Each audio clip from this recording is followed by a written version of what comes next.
Mbola resaka vidim-piainana le raha ho an'izay tsy mahafantatra.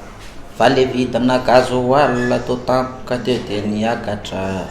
Tsy mba vitany 20 na 20 fa aman'arivony namoana zany teny ka niraraka hatramin'ny iviny.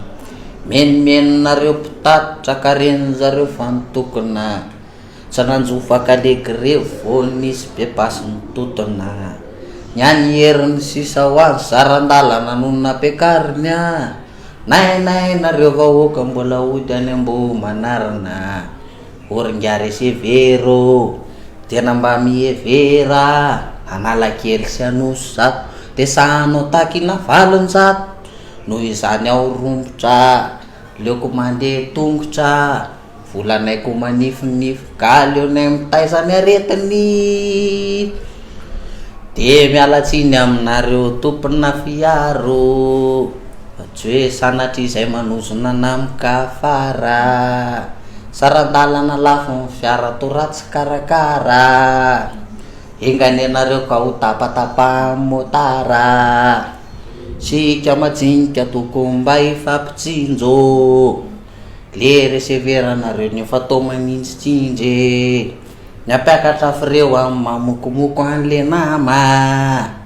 Nefa ny vatany toa mifamaly amin'ny alama. Zahay koa angetsy de reny hoe mekara ao anatin' reny.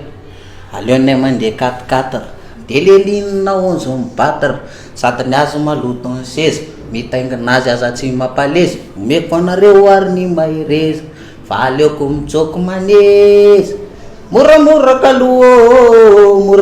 kaloha le fre anapisy aza mbola bekarina alaka sao.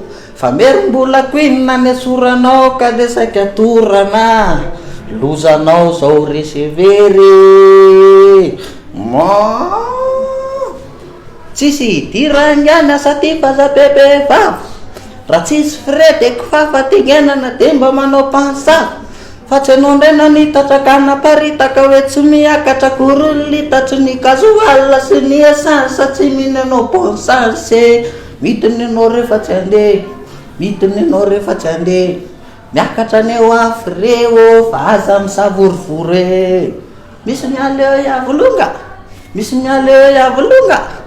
Angaizy tongany, angaizy tongany o. Leriko ampindray fa mbola zakanay. Leriko sao de verinao misy faly aminao areo.